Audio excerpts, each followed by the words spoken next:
Assalamualaikum warahmatullahi wabarakatuh. Alhamdulillah, salatan wa salaman ala sayyidina Rasulillah wa ala alihi wa ashabihi wa mawalah.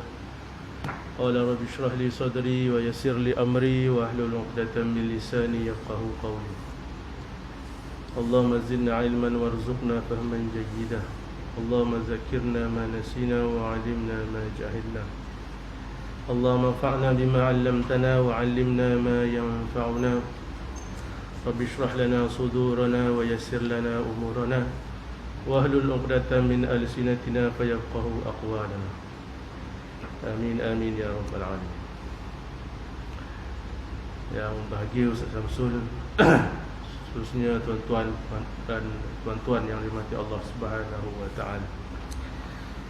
Alhamdulillah, marilah kita memanjatkan kesyukuran kepada Allah Subhanahu wa taala kerana pada malam ni kita dapat bersama-sama menunaikan tanggungjawab yang telah difardukan oleh Allah Subhanahu wa taala dengan sebaik-baik cara, insya-Allah. Mudah-mudahan usaha kita untuk melaksanakan tanggungjawab itu menjadi asbab kepada redha Allah Subhanahu wa taala, untuk kita menerima sebaik-baik ganjaran di sisi Allah Subhanahu wa taala, insya-Allah. Malam ini kita akan menyambung dengan hadis yang ke-6 dalam matan Al-Arba'in An-Nawawiyah. Hadis yang diriwayatkan daripada An-Nu'man bin Bashir. Hadis yang ke-6 yang telah dikumpulkan ataupun yang telah dimaksudkan oleh Imam Bukhari dan Imam Muslim sebagai antara hadis-hadis sahih yang diperakui oleh kedua imam ini, insya-Allah. Al-Hadis As-Sadis An Abi Abdullah An-Nu'man bin Bashir radhiyallahu anhuma qala Sami'tu Rasulullah sallallahu alaihi wasallam yaqul Innal halala bayyinun wa innal harama bayyinun wa bainahuma umurun mushtabihat la ya'lamuhunna katsirun minan nas faman ittaqa asy-syubhat faqad istabra'a li dinihi wa 'irdihi wa man waqa'a fi asy-syubhat waqa'a fil haram karra'i yar'a hawla al-hima yushiku an yarta'a fihi ala wa inna likulli malikin hima ala wa inna himallahi muharimuh ala wa inna fil jasadi mudghah idza salahat salahal jasadu kulluh wa idza fasadat fasadal jasadu kulluh ala wa hiyal qalb. Rawahul Bukhari wa Muslim. An Abi Abdullah An-Nu'man bin Bashir radhiyallahu anhuma qala Sami'tu Rasulullah sallallahu alaihi wasallam yaqul Innal halala bayyinun wa innal harama bayyinun wa bainahuma umurun mushtabihat la ya'lamuhunna katsirun minan nas faman ittaqa asy-syubhat faqad istabra'a li dinihi wa 'irdihi wa man waqa'a fi asy-syubhat waqa'a fil haram karra'i yar'a hawla al-hima yushiku an yarta'a fihi ala wa inna likulli malikin hima ala wa inna himallahi muharimuh ala wa inna fil jasadi mudghah idza salahat salahal jasadu kulluh wa idza fasadat fasadal jasadu kulluh ala wa hiyal qalb. Mafhumnya dari Abu Abdullah An-Nu'man bin Bashir radhiyallahu anhuma, beliau telah berkata, aku telah mendengar Rasulullah sallallahu alaihi wasallam telah bersabda, sesungguhnya yang halal itu nyata, yakni terang, dan yang haram itu pun nyata, yakni terang, dan di antara keduanya ada perkara-perkara yang kesamaran yang tidak diketahui oleh kebanyakan manusia. Maka barang siapa memelihara dirinya dari segala yang kesamaran, sesungguhnya ia memelihara bagi agamanya dan kehormatannya. Dan barang siapa jatuh ke dalam perkara kesamaran, jatuhlah ia ke dalam yang haram, seperti seorang pengembala yang mengembala di sekeliling kawasan larangan, hampir sangat ternakannya itu makan di dalamnya. Ketahuilah bahawa bagi tiap-tiap raja ada kawasan larangan, Ketahuilah larangan Allah ialah segala yang haramnya. Ketahuilah bahawa di dalam badan ada seketul daging. Apabila ia baik, baiklah badan seluruhnya. Dan apabila ia rosak, rosaklah sekaliannya. Ketahuilah itulah yang dikatakan hati. Hadis diriwayatkan oleh Imam Bukhari dan Imam Muslim.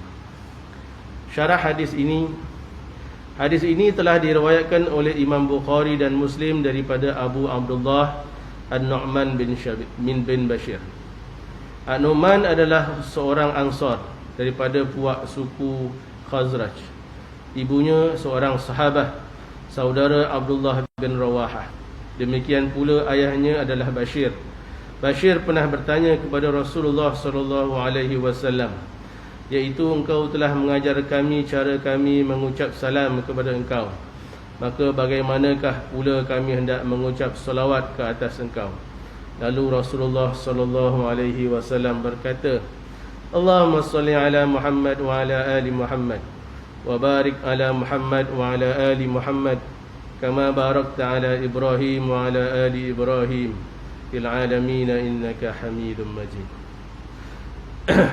Hadis ini telah diriwayatkan oleh seorang sahabat yang terkenal, iaitu An-Nu'man bin Bashir. Dan daripada Bashir itu sendiri, maka Rasulullah SAW telah diriwayatkan untuk berkata dan mengajarkan kepada para sahabat tentang selawat Ibrahimiyah. Selawat Ibrahimiyah, iaitu selawat yang kita baca di dalam solat, iaitu di antara sebaik-baik selawat kepada Rasulullah SAW. Baik, nilaian hadis ini adalah suatu hadis yang mempunyai nilai hukum, yang sebagaimana yang telah diterangkan kemudian. Ulama hadis sepakat mengatakan tentang sahih sanadnya dan matanya. Ulama fiqh pula berpendapat hadis ini adalah salah satu sumber bagi hukum Islam, dan daripadanya dikeluarkan hukum yang ditunjukkan oleh hadis berkenaan. Hadis ini Rasulullah SAW menerangkan kepada kita akan suatu perkara yang dinamakan sebagai perkara-perkara yang mutasyabihat, ataupun perkara-perkara yang masih di dalam kesamaran, tidak jelas halalnya dan juga tidak jelas haramnya. Dan dalam hadis ini Rasulullah SAW menyatakan, barang siapa yang menjaga dirinya daripada perkara-perkara yang syubhah ini, perkara yang tidak jelas haramnya dan tidak jelas halalnya, mungkin ada unsur-unsur yang menjadikan perkara itu haram, unsur-unsur yang tidak jelas menunjukkan bahawa perkara itu adalah halal. Maka barang siapa yang menjaga perkara-perkara berkenaan, maka Rasulullah SAW menyifatkan bahawa mereka ini telah menjaga agamanya dan menjaga kehormatannya. Menjauhi perkara-perkara yang syubhah adalah suatu perkara yang dituntut oleh Rasulullah SAW. Di mana Rasulullah SAW memperumpamakan seolah-olah seorang yang mempunyai ternakan dan mengembala ternakannya di sempadan tanah orang lain ataupun di sempadan kawasan yang menjadi larangan. Maka oleh kerana terlalu dekat dengan perkara tersebut, maka ditakuti ternakannya itu termasuk ke dalam perkara yang haram. Itu perumpamaan daripada Nabi SAW.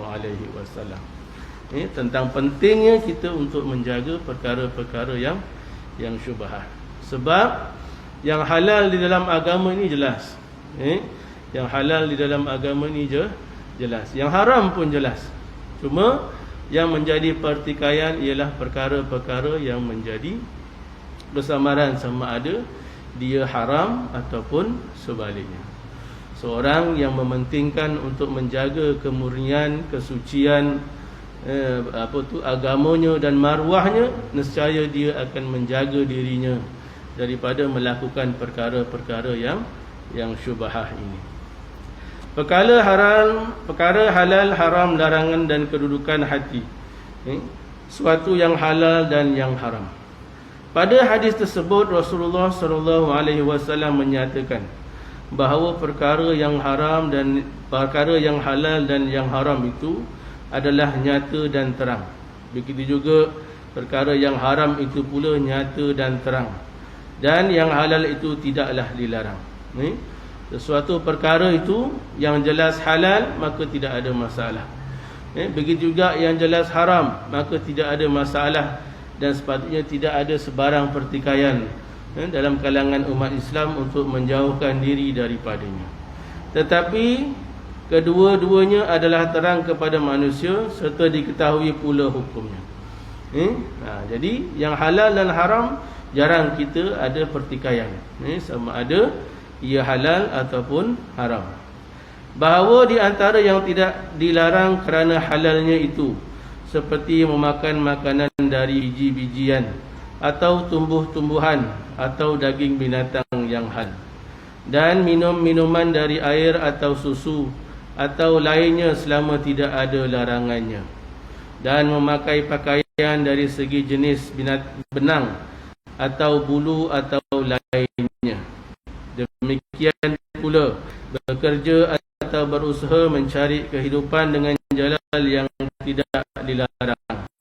Semua ini adalah halal dalam hukumnya. Tidak ada perbezaan untuk makan makanan daripada biji-bijian atau tumbuh-tumbuhan, kerana semuanya memang dihalalkan oleh agama. Begitu juga makan daging ataupun memakan binatang yang telah disembelih, yang halal hukumnya juga tidak ada sebarang masalah dan pertikaian.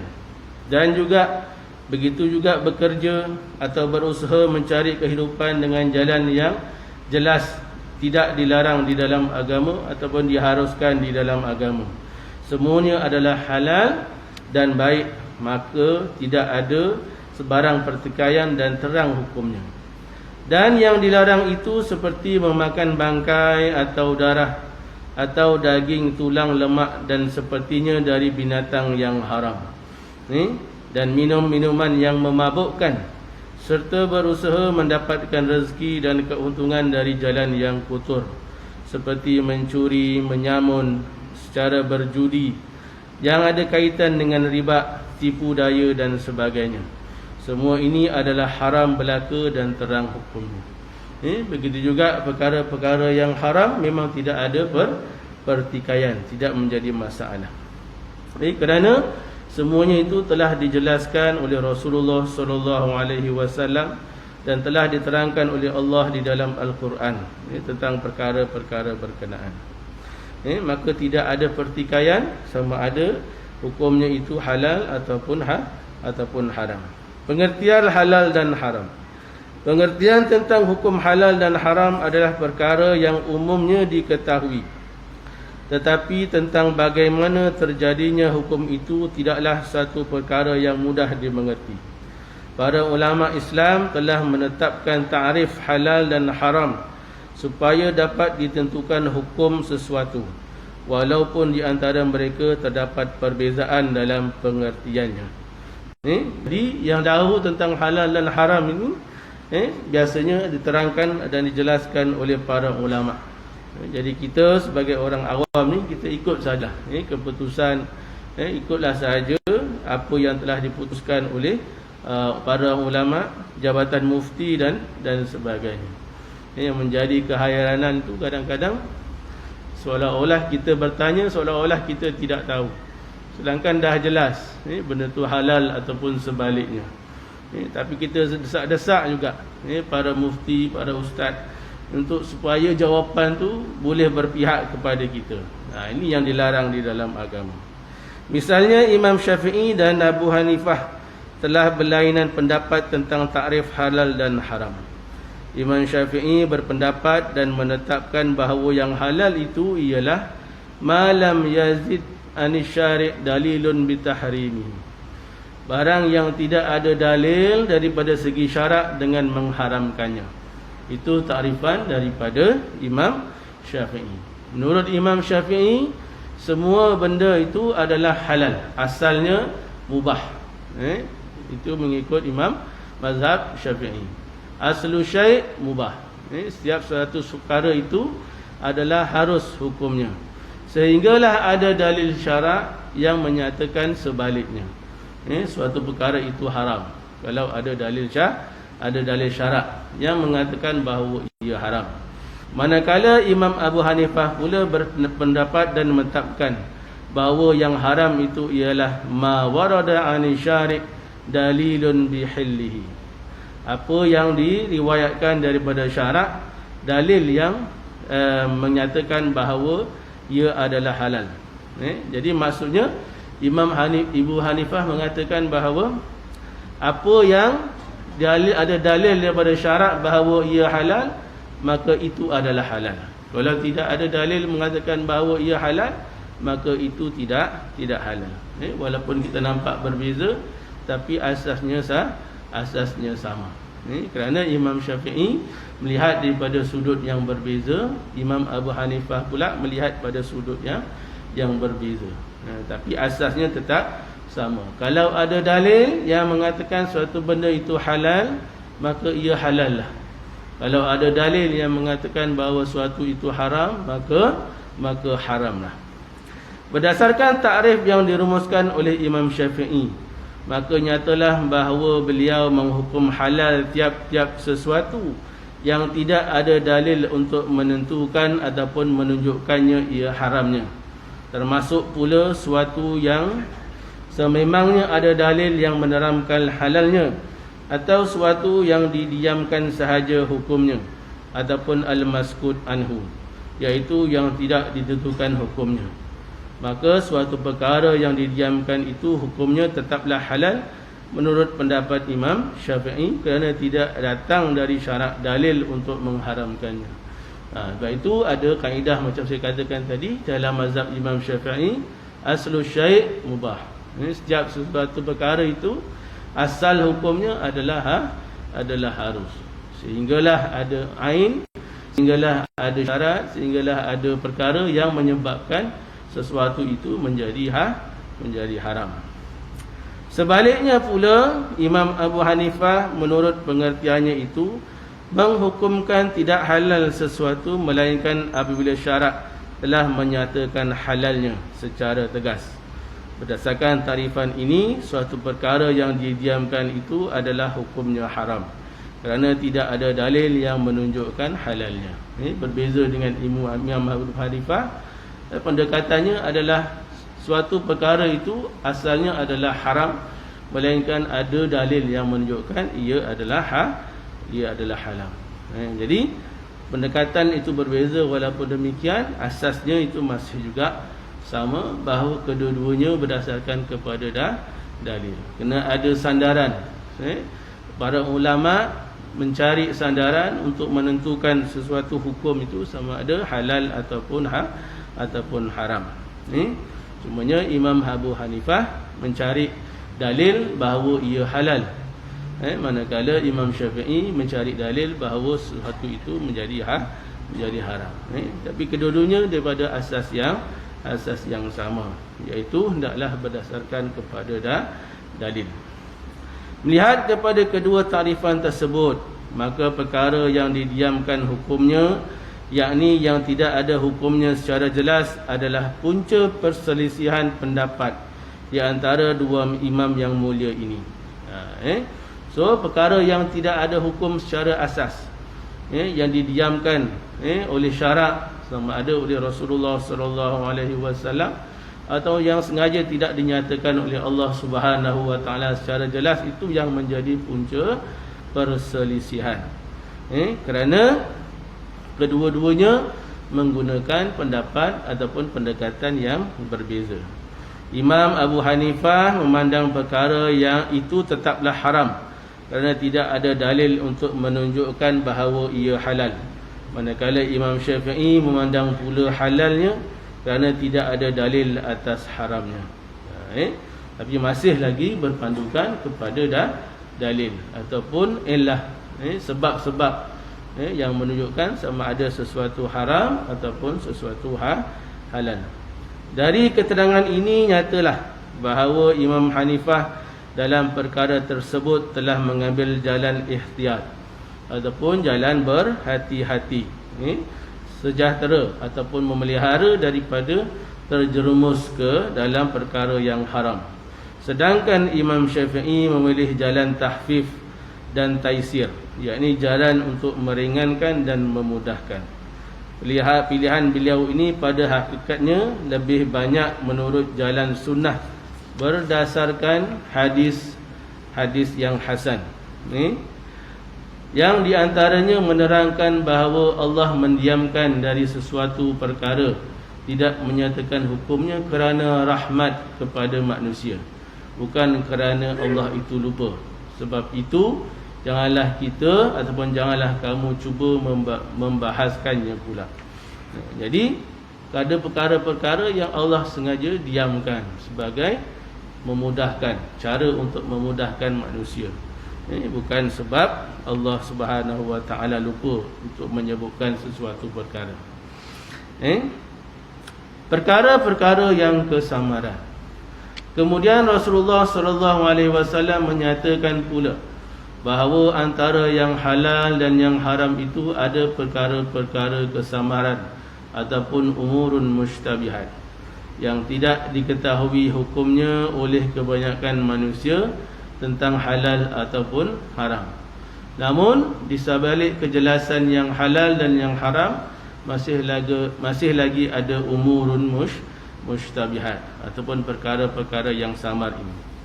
Artinya tidak diyakinkan salah satunya kerana tidak terang halalnya dan haramnya oleh pertentangan di antara dua dalil. Inilah yang dikatakan sebagai syubhah.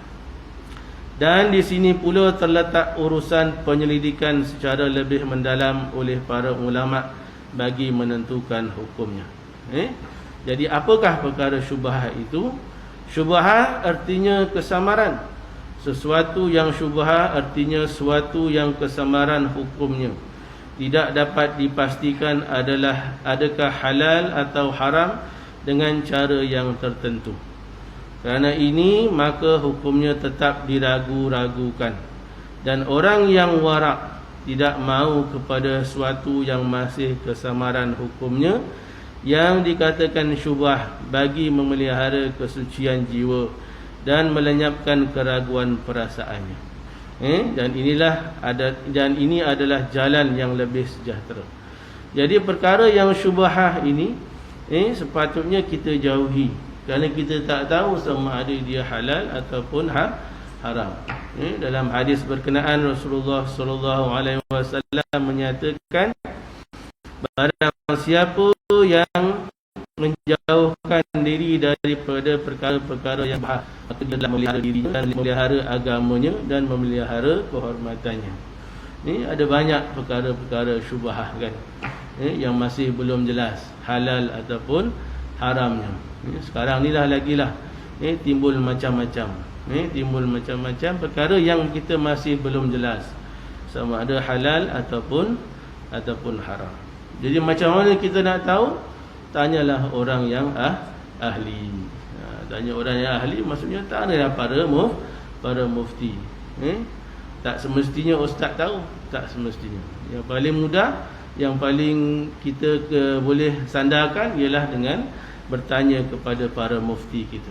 Kerana mereka lah yang bertanggungjawab untuk mengeluarkan hukum sesuatu perkara. Kan? Cumanya janganlah kita mencari-cari peluang. Mencari-cari peluang dan mencari-cari orang kata apa lubang-lubang sampai membolehkan para mufti ataupun ustaz-ustaz kita menghalalkan suatu perkara yang pada pandangan mereka sendiri pun adalah perkara yang syubhah. Itu perangai yang kadang-kadang ada dalam kalangan kita yang cuba-cuba untuk menghalalkan suatu perkara yang telah difatwakan haram dan sebagainya. Kerana kita hendak mencari keuntungan dunia, kan? Dah jelas. Katakan contohnya macam saya nak cakap pun saya taklah pandai sangat, kan? Tapi ada fatwa yang mengatakan atau pandangan mengatakan ada masalah daripada segi forex dan sebagainya. So kita pun pusing untuk mengatakan bahawa benda tu halal. Sedangkan jelas Kalau kita tengok forex tu, majlis fatwa ataupun majlis yang menjaga bursa saham syariah kan, tidak meletakkan forex sebagai perniagaan yang diakui sebagai halal. Itu sebagai contoh, mungkin salah satulah. Banyak lagi yang menjadi perkara syubhat. Jadi hendaklah kita berusaha untuk menjauhkan diri pada perkara yang syubhat. Bahawa di antara sebab-sebab yang menimbulkan syubhat atau kesemaran hukum yang tidak terang halal dan haram itu, bagi sesuatu perkara itu adalah banyak. Di antaranya kerana pertentangan antara dua dalil atau kerana ketiadaan nas yang terang padanya.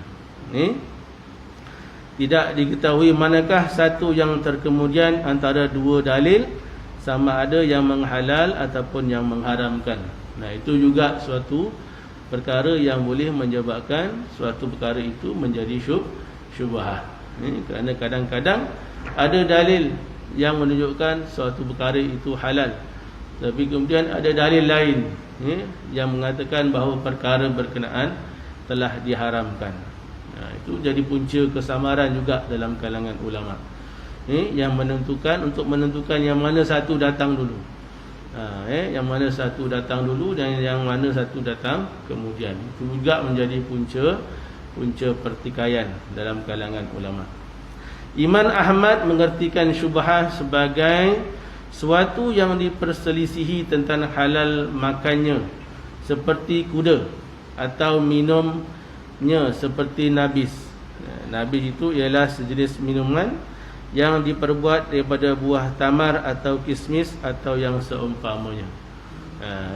Itu juga kata Imam Ahmad yang masih diperselisihkan tentang halal ataupun haramnya. Atau pakainya seperti kulit binatang buas. Dan ada kala beliau mengertikannya pula sebagai campuran antara yang halal dan yang haram, seperti campuran dalam harta benda dan wang ringgit. Kita campurkan duit yang halal dan yang haram. So halal ataupun tidak digunakan, campur jadi satu, kan? Campur jadi satu. Jadi dah campur jadi satu, dah digaul, kita tak tahu mana yang halal, mana pun yang haram. Adakah boleh digunakan duit berkenaan? Kalau ikut Imam Ahmad bin Hanbal, maka masih terjatuh ke dalam perkara syubhat. Kecuali memang dah dibuat kira-kira, 100 halal 100 haram campur, kan? Itu dah buat kira-kira dan sebagainya. Itu mungkin boleh ataupun boleh ditentukanlah sama ada halal ataupun haram duit yang nak dikeluarkan tu. Tapi kalau dah dicampur, macam mana nak bezakan? Berhubung dengan ini, Imam Ghazali menjelaskan bahawa campuran antara sesuatu yang haram dengan yang halal yang tidak dapat dihitungkan seperti harta-harta yang ada pada zaman kita ini adalah suatu campuran yang tidak haram digunakan sesuatu daripadanya dengan tertentu, kecuali jika yang tertentu itu disertai dengan tanda yang tertentu pula dengan haramnya. Namun demikian, walaupun boleh meninggalkannya adalah suatu sifat yang wara. Imam Ghazali kata boleh campur, tapi kena jelas. Kan? Daripada 200 tu, berapa ratus yang halal, berapa pula yang haram. So nak gunakan yang halal saja, yang haram tidak boleh digunakan. Betul lagi sekarang ni kan, macam-macam sumber yang diragui. Betul, forex tu salah satu daripadanya, kan? Mungkin Bitcoin, tak ada yang fatwa lagi tentang Bitcoin ni, kan? Jadi harus hati-hati untuk kita memilih sama ada ianya patuh pada syarak ataupun sebaliknya. Jadi kena ditentukan. Kalau dicampurkan tu, kalau Imam Ghazali kata kena ditentukan secara jelas, yang mana halal ataupun sebaliknya. Sekarang ni contohnya macam KWSP kan. Dah ada cara-cara ataupun dah ada pilihan daripada kalangan kita untuk memilih pelaburan yang halal. Maka wajib ke atas kita untuk hanya memilih kepada pelaburan yang halal sahaja. Malangnya mengikut kenyataan KWSP baru-baru ni, kurang daripada 20% umat Islam yang memilih pelaburan yang halal. Jadi itu dah bukan jatuh syubhah dah tu kan. Usaha-usaha tu kena ada lah pada orang yang memilih KWSP tu. Pastikan hanya pilih pelaburan yang diluluskan syarat. Jadi mekanisme tu dah ada kan. Kerajaan dah bagi dah mekanisme tu. Atas kita pula untuk memilih sama ada suka ataupun sebaliknya. Jadi tidak ada dari segi yang orang kata apa, tanggungjawab kerajaan tu dah lepas, tanggungjawab KWSP tu dah lepas kan, kerana dia dah memperuntukkan cara yang sedemikian. Cuma atas kita pula lagi.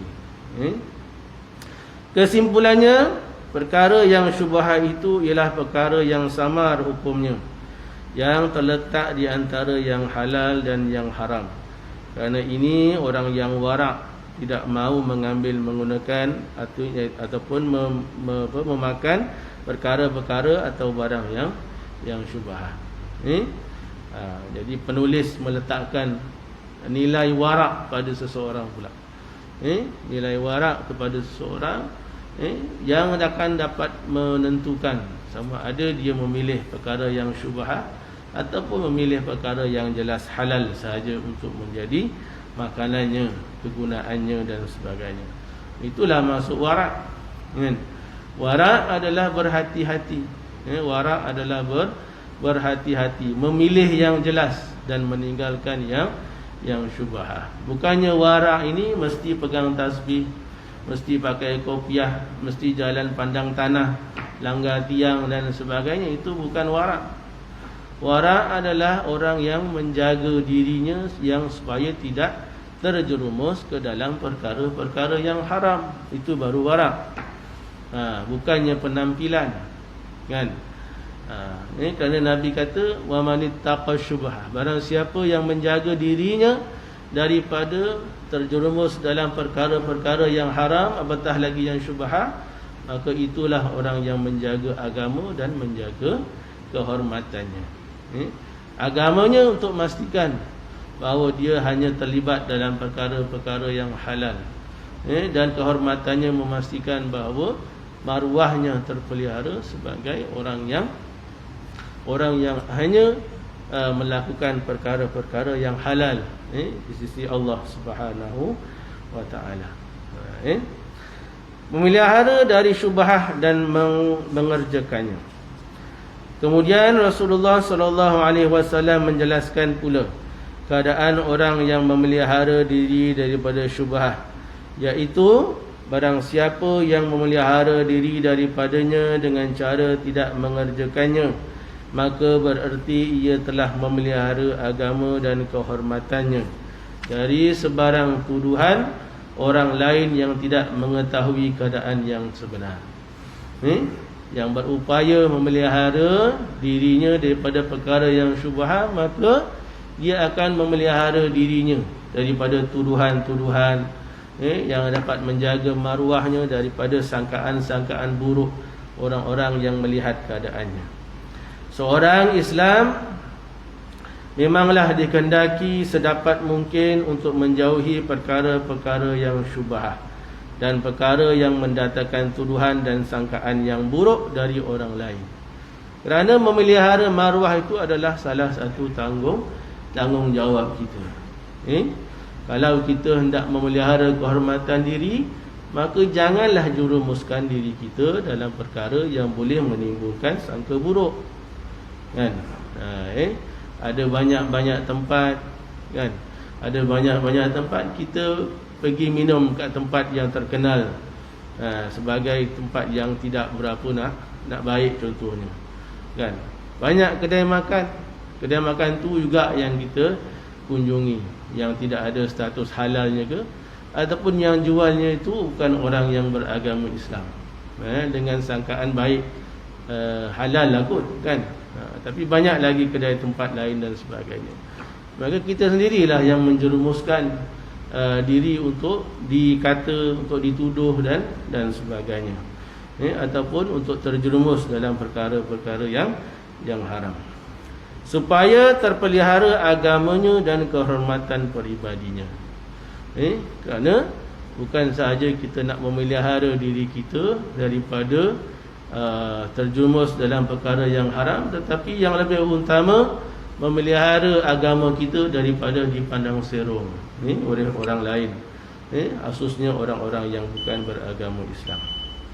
Andai kata ia lakukan juga perkara itu hingga ada orang yang menuduhnya mengumpat atau mencelanya, maka janganlah ia menyesal, kerana dia sendiri yang tidak memelihara dirinya sendiri.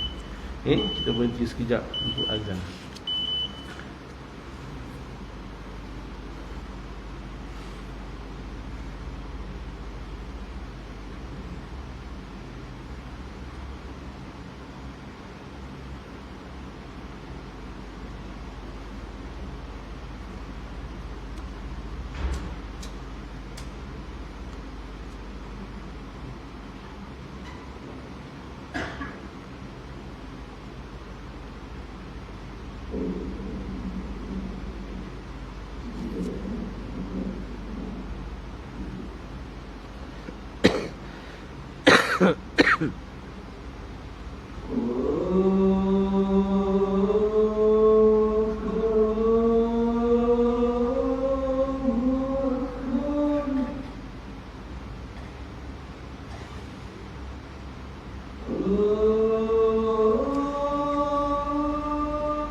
Baik tuan-tuan, insyaAllah kita sambung sedikit.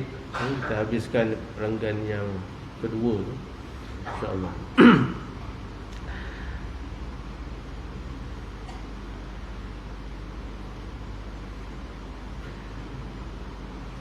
Rasulullah SAW telah diriwayatkan turut bersabda, barang siapa yang beriman kepada Allah dan hari kemudian, maka janganlah ia berhenti pada tempat-tempat yang menimbulkan tuhmah ataupun tuduhan. Nabi sendiri dah berkata, kalau kita tak nak orang mengata kita tu, janganlah buat perkara-perkara yang boleh menimbulkan fitnah. Sebagai contoh, berhenti kat tempat-tempat yang boleh menimbulkan fitnah. Contohnya apa? Pergi genting kan? Contoh kan, tak semestinya pergi genting tu berjudi, tapi itulah kan, nak mengata pun payah juga kan. Banyak tempat-tempat main pergi genting juga kan. Main apa kat genting? Nizam gelaknya kenapa? Kan? Teringin juga nak pergi genting. Nanti Rasad Samsul kita buat rombongan Surau An-Nur pergi genting. Jadi carilah tempat yang tidak menimbulkan fitnah kan. Masalah juga kita nak pergi kedai hardware dekat depan tu, berhenti depan kedai tutup kan. Bukan mengata tuan-tuan lah, saya pun sama juga kadang selalu berhenti kat depan tutup tu kan. Tapi nak buat macam mana, dia tak ada tempat nak berhenti kan.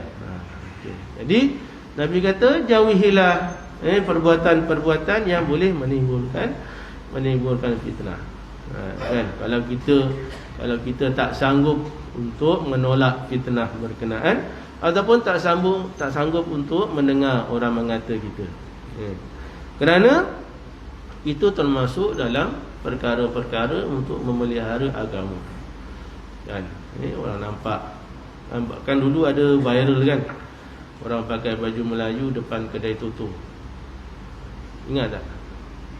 Gambar dekat Kelantan ke kat mana, rupanya blind tu aja tutu, belakangnya tu adalah kedai makan ke apa ke.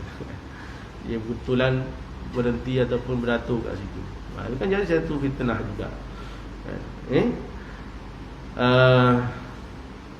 Sayyidina Ali berkata, jauhilah apa sahaja perbuatan yang menyegerakan hati kepada angkaranya, ataupun yang menyegerakan hati kepada membantah ataupun menuduh sesuatu perkara, sekalipun engkau mempunyai alasan untuk menolak.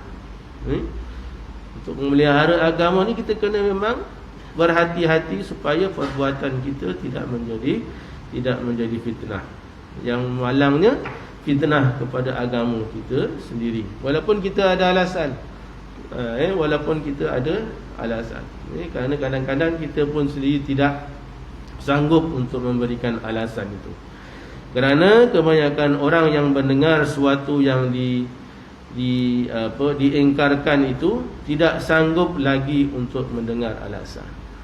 Kerana apabila kita telah membuat ataupun mempunyai prasangka, kadang-kadang kita tak nak dengar pun alasan orang yang kita prasangkakan tu. Alah, tu alasan dia tu kan, alasan dia kan. Tiba-tiba apa tu,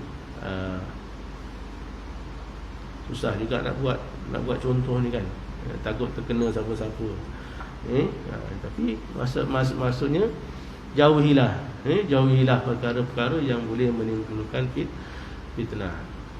Ada apatah lagi yang boleh menjatuhkan maruah agama kita di hadapan ataupun di mata penganut agama lain. Baik, kita berhenti di situ. Yang baik daripada Allah Subhanahu Wa Taala, insya-Allah kita sambung pada bulan puasa nanti, insya-Allah, untuk pembahasan yang seterusnya tentang hadis yang ke-6 itu. Yang baik daripada Allah Subhanahu Wa Taala, salah dan silap daripada kelemahan saya.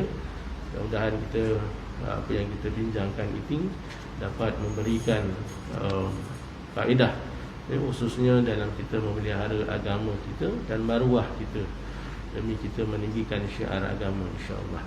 Yang baik pada Allah Subhanahu Wa Taala, salah dan silap daripada kelemahan saya. Kita tutup dengan tasbih kafarah dan suratul Asr. Bismillahirrahmanirrahim. Wal 'asr, insana lafi khusr illa alladhina amanu wa 'amilus solihat wa tawasaw bil haqq wa tawasaw bis sabr. Subhanakallahumma wa bihamdika asyhadu an la ilaha illa anta astaghfiruka wa atubu ilaik. Wabillahi taufiq. Assalamualaikum warahmatullahi wabarakatuh.